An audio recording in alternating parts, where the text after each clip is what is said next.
Good morning. আমি সুস্মিতা চলে এসেছি আরেকটি নতুন ভিডিওর সাথে। সকাল বাজে ঠিক এখন 7:45 আর এখন থেকে আমি ভিডিওটি স্টার্ট করছি। তো প্রথমেই উঠেই ব্যক্তিগত জীবনের কিছু কাজ সেগুলোই তোমাদের সাথে তুলে ধরবো। আর অনেকেই কমেন্ট করে বলেছো দিদিভাই তোমার লাইফস্টাইলটা শেয়ার করো। তো আমি তাই জন্যই ভাবলাম যে তোমাদের সাথে আমার একটা ডেইলি লাইফস্টাইলের ভিডিও শেয়ার করি। তো প্রথমেই বলি, সকাল সকাল যে সমস্ত কাজগুলো আমি করে থাকি সেগুলোই আজকে তোমাদের সাথে করব। আমাদের বাড়ির বউদের অনেক কাজই করতে হয়, তার মধ্যে কিছু কিছু কাজ সিমিলার, সবাই করে থাকি।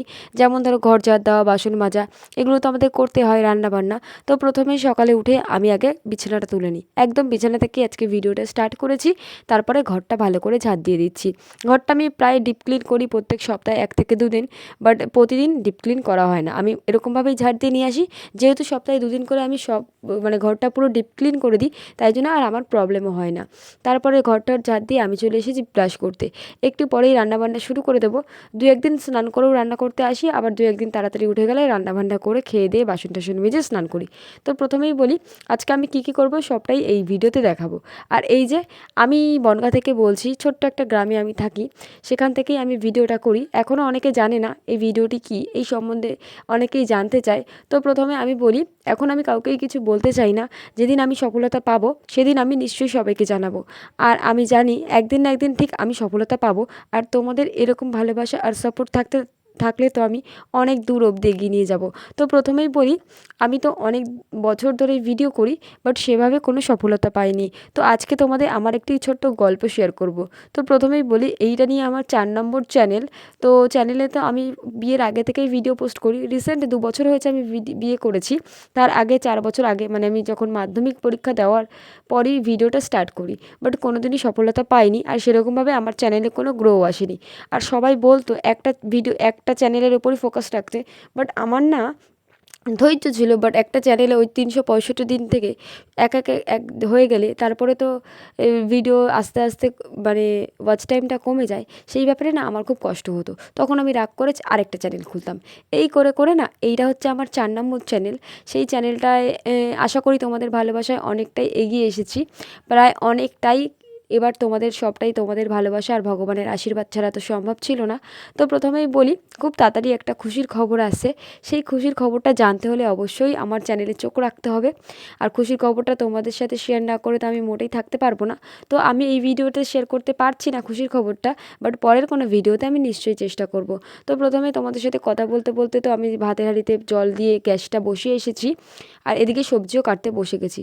আজকে সবজিতে এসে দেখি কি সব একটা একটা সবজি আছে, তাই জন্য ভাবলাম আজকে পাঁচমিশালি একটি তরকারি করব আর মাছের ঝোল করে নেব, তাতেই আমাদের দুজনের হয়ে যাবে। তো সমস্ত সবজি, 2টো পটল, একটা বেগুন, তারপরে কাঁচকলা ছিল একটা, আর 2টো আলু দিয়ে বড়ি দিয়ে একটা তরকারি রান্না করব। তো সবাই জানো এই সবজিগুলো কাটতে কিন্তু বেশ সময় লাগে, তাই আমি আজকে বাইরে বসে সবজিগুলো সমস্ত কিছু কেটে নেব। আর যেহেতু একটু বেলার দিকে আজকে 8টা থেকে রান্নাটা বসিয়ে দিয়েছি, আর বাকি 7:45 তো উঠেছিলাম, 15 মিনিটের মধ্যে আমি আমার সমস্ত ঘর ঝাড় দেওয়া, বিছনা তোলা কমপ্লিট করে ফেলেছি। এদিকে ভাতটাও হচ্ছে, আর এদিকে সবজিগুলো আমি ভালো করে ধুয়ে নিচ্ছি। কল থেকে আমি 2 থেকে 3 বার ধুয়ে এনেছি, তারপরেও কেন জানি না আমার একটু মনে হচ্ছিলো আরেকবার ধুয়ে নিই। আজকে আমি সমস্ত সবজিগুলো ছোটো ছোটো করে কেটেছি, তার কারণ সব অল্প অল্প ছিল। আমি একটু বেশি বড় বড় কাটতেই পছন্দ করি, আর আমি একটু অন্য ধরনের রান্না করতেই পছন্দ করি। আগে আগে আমি রান্না করতে পারতাম না, বাট এখন তো আমি অনেক দিদার কাছে, মায়ের কাছে ফোনে শুনে শুনে চেষ্টা করি, অনেকটা শিখে গেছি। তো আস্তে আস্তে আমি জানি অনেকটা ইমপ্রুভ হবে, যেমন আমার চ্যানেল। তো অনেক ধৈর্য ধরতে হবে, জীবনটা শুধু ভাঙা গড়ার মধ্যে দিয়ে যায়। আর হাতি যখন কাদায় পড়ে তখন চামচিকেতেও লাথি মারে, এই কথাটা একদম আমার জীবনের সাথে মিলে গেছে। তার কারণ তো তোমরা অনেকেই জানো। আর আমার হাজব্যান্ড তো অনেক দিন ধরেই অসুস্থ, সেটা তো তোমরা সবাই জানো যারা আমার ভিডিওটি প্রতিদিন দেখো। এমন এমন অনেক মানুষ আছে, অনেক দিদিভাই দাদাভাই আছে, যে একদিন আমি লাইভে না আসলে তোমরা আমাকে কমেন্ট করো, কেন বোন লাইভে আসছো না, কেন বোন কোনো ভিডিও দিচ্ছ না। তো প্রথমেই বলি, তাদের অনেক অনেক ধন্যবাদ আমাকে এত ভালোবাসার জন্য। আর কথা বলতে বলতে দেখো তরকারিটা প্রায় হয়েও গেছে। অনেকক্ষণ ধরে কষানো, অনেকক্ষণ ধরে ভাজাভুজির পর কিছুটা জল দিয়ে দিয়েছি, একটু মাখা মাখা হবে। তো রান্নাটা তো পুরোটা তোমাদের সাথে শেয়ার করা হলো না। এখন আমি খেতে বসে গিয়েছি, আর খেয়ে দিয়ে পরে পরে অনেক কাজ করব, সেগুলোই তোমাদের সাথে শেয়ার করব।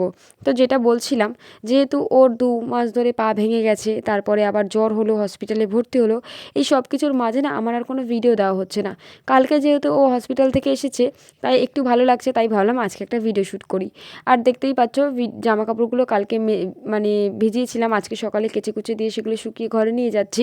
আর রান্নাবান্না খাওয়া দাওয়া তো সব হয়ে গেছে। আর রান্নার পরে আমি বাসন 2-1 দিন মাজি, 2-1 দিন মাজি না, যেহেতু ও কাজে যাচ্ছে না, সেহেতু সমস্ত রান্নাবান্নার পর খেয়ে দিয়ে সমস্ত বাসন একবারে নিয়ে বসছি, যাতে একবারে সবটা হয়ে যায়। আর রান্নাবান্নার পর আমাদের এই বাসনগুলো বেরিয়েছিল, যেগুলোই আমি এখন কলপারে মাজতে চলে এসেছি। আর 2-1 দিন ধরে তো খুব মেঘমেঘ করছে, যে কারণে তো সব সময় ভয়ে ভয়ে থাকছি কখন বৃষ্টি আসবে, কখন বৃষ্টি আসবে। তাই জন্য বাসন মাজার আগেই আমি জামা কাপড়গুলো না তুলে রেখে এসেছি, যাতে বৃষ্টি আসলেও জামা কাপড়গুলো ভিজে না যায়। ধরো আমি বাসন মাজতে বসেছি, আমার হাতে তো বাসনের সাবান টাবান লেগে আছে, আমি তো দৌড়ে দৌড়ে আর যেতে পারবো না, সে কারণেই জামা কাপড়গুলো তুলে রাখা। আমার সাথে কার কার এরকম হয়, আমি যে কোনো একটা দরকারি কাজে বসলেই না বৃষ্টি আসবে, না কোনো কারেন্ট চলে যাবে, এগুলো না আমার সাথে খুব হয়ে থাকে। তো আমি ভাবি হয়তো আমার সাথে এগুলো হয়। আর কথা বলতে বলতে বাসন মেজে বাসনগুলো ধুয়েও নিচ্ছি। আর আমার সুবিধার জন্য না আমি 1 বালতি জল নিয়ে বসি, অনেক সময় অনেক বেশি বাসন হলে 2 বালতি জল নিয়েও বসি। একবারে মানে কল পাম্প করে আমাকে না ধুতে হয় না। দেখতে পাচ্ছ বাসন মাজছি আর এদিক দিয়ে ধোয়া হয়ে যাচ্ছে। কড়াইটা মাজতে একটু টাইম লাগে, তো সে কারণে কড়াইটা আমি সবার লাস্টেই মাজি।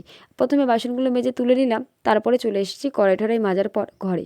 আর আমি না একটা স্ক্রাবার ইউজ করি, যেই স্ক্রাবারটা আমার বিয়ের আগের থেকেই আমি ইউজ করি। তো বিয়ের পর মা দুটো কিনে পাঠিয়েছিল, তারপরে এবার তোমাদের দাদাভাই 2 মাস আগে কিনে দিয়েছে। এই স্ক্রাবারটা না ভীষণ ভালো, এই স্ক্রাবারটা মেখে দেখবে তোমরা, ইউজ করলে তোমরা রেজাল্ট নিজেরাই বুঝতে পারবে। আর আমার তো একটুতেই স্কিনটা পুড়ে যায়, আর যেহেতু বাইরেই আমাদের কল, তারপরে বাথরুম সব কিছুর জন্যই বাইরে যেতে হয়, আমাদের ঘরের থেকে বাইরেই বেশি কাজ, সেই কারণে না আমার স্কিনটা প্রচুর পুড়ে যায়। সে কারণে আমি স্ক্রাবারটা ইউজ করি, যেটা আমার স্কিনের সাথে বেশ শ্যুট করে গেছে, যেটা আমি 5-6 বছর ধরে ইউজ করি। বিয়ের আগেই না অনেক কিছু করা হতো, বাট এখন আর সেভাবে কিছুই করা হয় না। আর স্নান দান করে আমি চলে এসেছি জামা কাপড়টা মেলতে, যেহেতু সব কিছু আগেই কাচা হয়ে গেছে, শুধু স্নান করার পরে একটি নাইটি ছিল, সেটা মেলে দিলাম।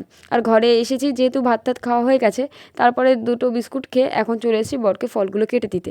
পেয়ারা এনেছিলাম কালকে হসপিটাল থেকে আসার পথে, তো পেয়ারাটাই কেটে দিলাম। আর এই ছুরিটা না বেশ কদিন আগে আমি ঠাকুরনগর মেলা থেকে কিনেছিলাম, এটা বেশ ভালো। কিন্তু এটার আগে আমার 10 টাকা দামের একটি ছুরি ছিল, যেটায় অনেক ভালো কাজ হতো, কিন্তু সেটা না আমি কোথায় হারিয়ে ফেলেছি। তো চলো, ফল খাচ্ছি আর ফলটা ওকে কেটে দিচ্ছি। তো আজকের ভিডিওটা এই অবধি। তোমাদের সাথে গল্প করে তো আমার বেশ ভালো লাগে। আর লাইভে যেহেতু প্রতিদিন আসতে পারছি না, যার কারণে এখানে বৃষ্টি হচ্ছে আর আমার মন মেজাজও খুব একটা ভালো নেই। তো আজকের ভিডিওটি এই অবধি। কেমন লাগলো অবশ্যই কমেন্ট করে জানিও। Tata, by.